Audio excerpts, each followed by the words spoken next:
तुम्हें सच में लगता है कि तुम्हारे जैसा ई रैंक हंटर हमारा शिकार भी कर पाएगा? तुम तो सबसे ज्यादा कमजोर हो। और तभी हम देखते हैं जिन्वू एक ही झटके से उसका सिर धड़ से अलग कर देता है। अब तक हमने देखा जिन्वू साइतामा की ट्रेनिंग करके अपनी बॉडी को बहुत दमदार बना लेता है, जिस वजह से हॉस्पिटल की सारी नर्सें उस पे मरने लगती हैं। और तब यहाँ वो घर आकर अपनी अगली जॉब ढूंढने लगता है, जहाँ उसे एक ग्रुप के साथ डंजन जाने का मौका मिलता है। और हम देखते हैं उस ग्रुप में यो और जिन्वू न्यू मेंबर्स आए होते हैं और वो पूरा ग्रुप उन दोनों को मरने के लिए उस डंजन में छोड़ जाता है। और अब आगे तब यहाँ वो ग्रुप वापस बाहर आ जाता है। तब यहाँ उस ग्रुप का एक मेंबर कहता है, डॉन सुक, आखिरकार हम बाहर क्यों आ गए? क्या हम उन्हें वही नहीं मार सकते थे? तब डॉन सुक कहता है, क्या तुम पागल हो? अगर हम ऐसा करते तो वो स्पाइडर जाग जाता और हम वो माना क्रिस्टल्स कभी हासिल नहीं कर पाते। मुझे नहीं पता कि उस ई रैंकर को दुनिया क्या कहती है, पर बिना कॉम्पैक्ट ट्रेनिंग के वो दोनों ही उस बॉस को नहीं हरा सकते। तो अब हम उनके मरने का इंतजार करेंगे ताकि उसके बाद वो स्पाइडर दोबारा से सो जाए और उसके बाद हम उन माना क्रिस्टल्स को निकाल लेंगे। तब क्यूआन कहता है, क्या मुझे दोबारा से वहाँ पर हमला करना होगा? तब डॉन सुक कहता है, इससे तो वो स्पाइडर फिर से जाग जाएगा, तो इसलिए हम एक नए रास्ते से अंदर जाएंगे जिसे मैंने पहले ही देख रखा है। और अगर वो दोबारा से जाग गया तो हमें उसे हराना पड़ेगा। पर क्या तुम्हें वो यो लड़का याद है जिसके पास वो स्वॉर्ड और शील्ड है? उसके उस आर्मर की कीमत भी बहुत ज्यादा है, तो अगर हमें माना क्रिस्टल्स ना मिले तो हम उसके आर्मर को बेच देंगे। तो चलो देखें आखिरकार उसके फादर है कौन, ताकि हम कम से कम उसके फ्यूनरल में तो जा सकें। तब क्यूआन कहता है, मैंने जो पिछली बार धमाका किया था उससे वो बॉस अब तो बहुत ज्यादा गुस्से में होगा। तब डॉन सुक कहता है, तुमने सही कहा, और वो बॉस बहुत ज्यादा खतरनाक है, तो इसलिए वो लोग उससे कभी नहीं बच सकते। तब यहाँ यो जिन्वू को आगे बढ़ते हुए देखकर कहता है, आखिरकार तुम क्या सोच रहे हो? एक सी रैंक बॉस को सिर्फ सी रैंक से ऊपर वाला हंटर ही हरा सकता है, तो इसलिए तुम इसे नहीं हरा सकते। तो चलो फिर यहाँ से बाहर निकलने का रास्ता ढूंढते हैं। तब जिन्वू सोचता है, ये बिल्कुल सही कह रहा है। चाहे मैं रिवेकन होके लेवल अप हो चुका हूँ, पर मैं फिर भी बहुत ज्यादा कमजोर हूँ। वो सांप पक्का डी रैंक का होगा और वो गोलम डी रैंक से भी कम का होगा, और ये बॉस उनसे पक्का ही बहुत ज्यादा ताकतवर है। पर पता नहीं क्यों किसी वजह से मुझे इसके सामने डर नहीं लग रहा है। क्या मैं इतना स्ट्रॉन्ग हो चुका हूँ कि मैं एक सी रैंक बॉस के सामने बिना डरे खड़ा हो सकता हूँ? अब मैं 18वें लेवल तक पहुँच चुका हूँ, तो मुझे एक सी रैंक मॉन्स्टर को हराने की कोशिश तो करनी ही चाहिए। और तब वो उस पर हमला कर देता है और सोचता है हमें हंटर्स किसी रीजन से बुलाया जाता है, तो अब असली शिकार स्टार्ट हो चुका है। तब यहाँ प्रेसिडेंट को अपनी मीटिंग से वापस आ जाते हैं। तब वो उनसे उनका हाल चाल पूछता है। तब प्रेसिडेंट गो कहते हैं, इन सारी मीटिंग्स ने तो मुझे सच में बहुत थका दिया है। तब वो कहता है, अब आप थोड़े टाइम के लिए फ्री हैं, तो क्या अब आप मेरे साथ एक मैच लड़ना चाहेंगे? और मुझे पूरा यकीन है कि इससे आपको बहुत अच्छा महसूस होगा।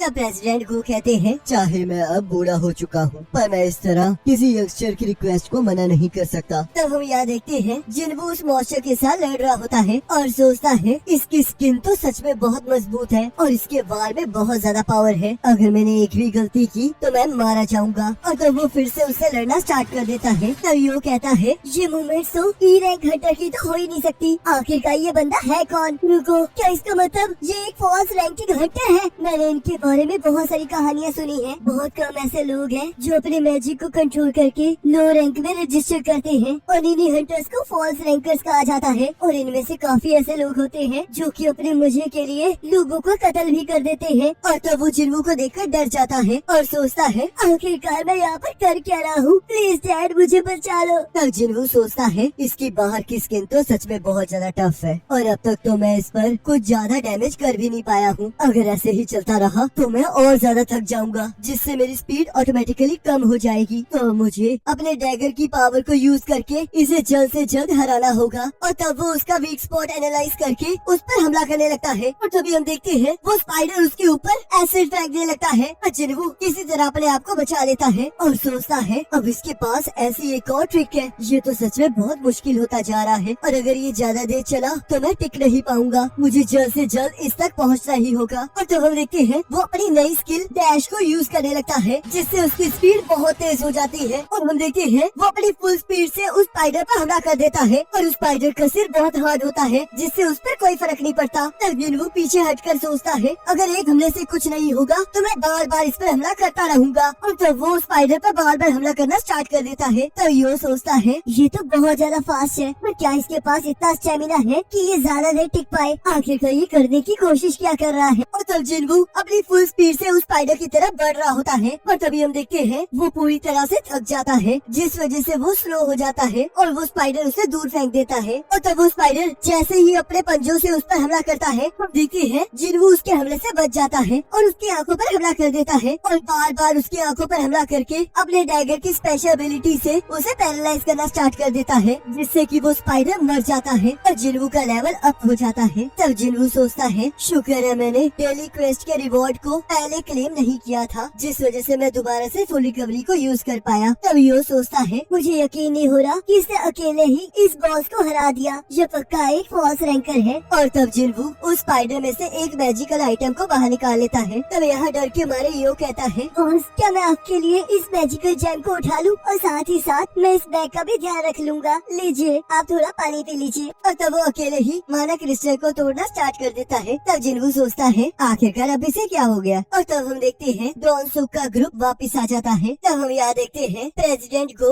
और वो एक मैच खेल रहे होते हैं, जहाँ प्रेसिडेंट गो उस पर भारी पड़ रहे होते हैं। तब प्रेसिडेंट गो कहते हैं तुम्हारी वजह से अब मुझे बहुत अच्छा लग रहा है। तब वो कहता है आप सच में बहुत कमाल के फाइटर हैं। तब प्रेसिडेंट गो कहते हैं अपने जवानी के दिनों से मैं थोड़ा कमजोर हो गया हूँ, पर तुम्हारे मूव्स अब काफी अच्छे हो चुके हैं, जो दिखाता है कि तुमने कितनी प्रैक्टिस की है। तब वो कहता है ट्रेनिंग चाहे हमारे रैंक को नहीं बढ़ा सकती, पर आप अपनी बॉडी और टेक्निक्स को तेज कर सकते हो। तब प्रेसिडेंट गो कहते हैं तुमने सही कहा, हमें हंटर्स वाली पावर के अलावा अपने बॉडी और माइंड को भी ट्रेन करना चाहिए, क्योंकि हम लोग हमेशा ही डंजन्स में जाते रहते हैं और कभी कभी हम कुछ ऐसे ह्यूमर से टकरा जाते हैं जो कि बहुत ज्यादा बेकार होते हैं। तब डॉन सुक के ग्रुप का एक मेंबर कहता है लगता है ये बॉस बहुत ज्यादा कमजोर था और शायद इस लड़के के आर्मर की वजह से ही ये इसे इतनी आसानी से हरा पाया, पर ये इसके हाथों में बहुत कमजोर लग रहे हैं। तो अब हमें क्या करने चाहिए डॉन सुक। तब डॉन सुक यो से कहता है तुम्हारा आर्मर सच में बहुत ज्यादा इम्प्रेसिव है। तो तुम्हारे फादर यो म्यूंगान है ना, जो कि योजिन कंस्ट्रक्शन के हेड है। तो चलो फिर मैं तुम्हें एक चांस देता हूँ, जिन्वू को मार डालो। अब तक तो तुम्हें समझ आ ही गया होगा कि हम लोग नंबर्स को पूरा करने के लिए कमजोर लोगों को अपने साथ रखते हैं, ताकि सही समय आने पर हम उन्हें मरने के लिए छोड़ सके और सारी की सारी लूट को अपने पास रख सके। तो अगर तुम्हें यहाँ से जिंदा वापस जाना है तो तुम्हें इसे मारना ही होगा। और सोचता है ये लड़के के आर्मर की वजह से ये सी रैंक डंजन के बॉस को हरा पाया है, तो इसका मतलब ये बहुत ज्यादा खतरनाक हो सकता है। और कहता है अगर तुम हमारी बात नहीं मानोगे तो तुम दोनों ही मारे जाओगे, और वैसे भी तुम्हें डरने की कोई जरूरत नहीं है, क्योंकि इस डंजन में क्या हुआ इसके बारे में किसी को पता नहीं लगने वाला। क्या तुम्हारे जैसा डी रैंकर इस ई रैंकर से डर रहा है। और तब हम देखते हैं यो जाकर जिन्वू की शील्ड बन के खड़ा हो जाता है। तब डॉन सुक कहता है तो तुम इसकी साइड हो, तो चलो पहले कमजोर से स्टार्ट किया जाए। तो बॉयज मुझे एक चीज बताओ, क्या कभी तुम लोगों ने दूसरे लोगों को मारा है। और तभी हम देखते हैं जिन्वू के सामने एक नया क्वेस्ट आ जाता है, जिसमें उसे उन 6 लोगों को मारने का टास्क दिया जाता है। और तभी क्यूआन जिन्वू पर हमला कर देता है और जिन्वू दूर जाकर गिरता है। तब हम यहाँ देखते हैं कुछ हंटर्स आपस में मिलकर एक दूसरे की ऑर्गेनाइजेशन के बारे में चर्चा कर रहे होते हैं। तो हैजिन कहती है तुम लोगों ने बताया था कि तुम्हारी ए रैंक डंजन ट्रेनिंग चल रही है मिस चाह के साथ, आखिरकार वो कैसे गई। तब गीना कहती है उस एस रैंक हंटर ने तो चुटकियों में ही उस मॉन्स्टर को हरा दिया, जिससे कि हम सभी लोग बहुत ज्यादा हैरान हो गए। पर सबसे ज्यादा शौक की होन को लगा, क्योंकि वो स्ट्राइक टीम का कैप्टन बनना चाहता है। हम लोग तो बहुत लकी हैं कि हमें बड़ी बड़ी ऑर्गेनाइजेशंस के साथ काम करने का मौका मिला है, नहीं तो आजकल तो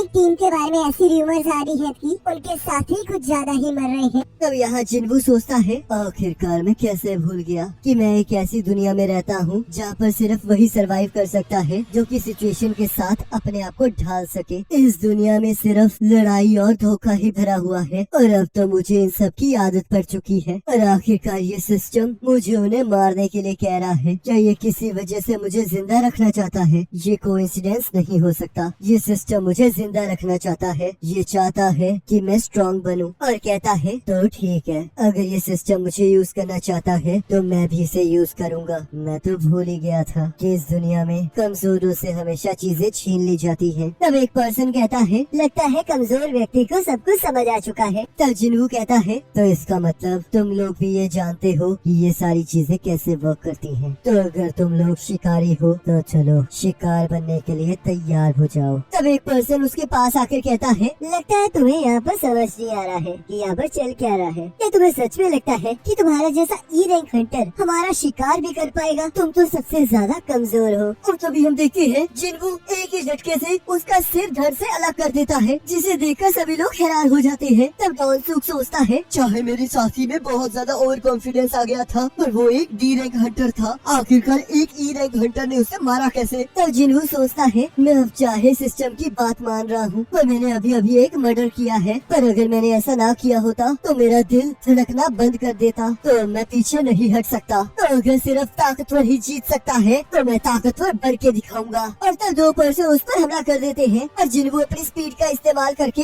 उन दोनों को अपने डैगर से पैरालाइज कर देता है और उन दोनों को काट देता है। और तो वो फिर से एक पर्सन के पास जल्दी से पहुंचकर उसे मार देता है। और तभी हम देखते हैं कि युआन उस पर हमला कर देता है और वो उसके हमले से बचकर उसे भी मार डालता है। और हम देखते हैं इस तरह वो 5 मेंबर्स को मार देता है। तब यो कहता है, ये तो इस टाइम उस टाइम से भी ज्यादा ताकतवर लग रहा है जिस टाइम ये इस डंजन के बॉस से लड़ा था। तब डॉन्सो कहता है, मुझे यकीन नहीं हो रहा कि इसने मेरी टीम को एक ही बारी में मार डाला। तो इसका मतलब ये अपनी पावर्स को छुपा रहा था। तो इसका मतलब वो तुम ही हो रहा जिसने इस बॉस को हराया है। मैं चाहे एक सी रैंक हंटर हूँ, पर मैं इन सभी से बहुत ज्यादा ताकतवर हूँ। और तो वो अपने मैजिक को एक्टिवेट कर लेता है और सोचता है, चाहिए एक मॉन्स्टर है, पर बॉस को मारने और मेरे 5 साथियों को मारने के बाद इसकी स्ट्रेंथ कम हो गई होगी। ये अपनी स्पीड और अपनी डैगर की स्पेशल पावर की वजह से मेरे साथियों को मार रहा था, और मेरी रीइंफोर्समेंट स्किल की वजह से मेरी बॉडी स्टील से भी ज्यादा स्ट्रॉन्ग हो चुकी है, जिस वजह से ये मुझ पर हमला नहीं कर पाएगा। और तब वो जिन्वू पर हमला कर देता है। तब जिन्वू उससे कहता है, चाहे तुम बहुत ज्यादा स्ट्रॉन्ग हो, पर मेरे पास तुम्हारे लिए एक बुरी खबर है। मैं ये पूरे टाइम अपने लेवल को अप कर रहा था। तब डॉनसुक सोचता है, आखिरकार कैसे इसने मुझे नीचे पटक दिया, क्या ये सच में ई रैंकर है। और तब वो जिन्वू से अपने जान की भीख मांगने लगता है। तब जिन्वू कहता है, तुमने 3 बार मुझे मारने की कोशिश की, तो क्या तुम्हें सच में लग रहा है कि मैं तुम्हें बख्श दूंगा। तब डॉनसुक कहता है, तुम इससे बच नहीं पाओगे। तब जिन्वू कहता है, क्या तुम भूल चुके हो, तुम्ही ने कहा था कि इस जंजन में जो कुछ भी होता है उसके बारे में बाहर किसी को पता नहीं लगता। तब डॉनसुक कहता है, ए पागल लड़के, क्या तुम्हें पता भी है मेरा भाई कौन है। और जिन्वू उसकी बात सुने बिना ही उसका सिर धड़ से अलग कर देता है। और जब हम देखते हैं उसका टास्क कंप्लीट हो जाता है और वो डंजन टूटना स्टार्ट हो जाता है। तब यहाँ एक ऑफिसर कहती है, तो तुम्हारे हिसाब से सारे सी रैंकर्स मर चुके हैं और सिर्फ डी रैंकर और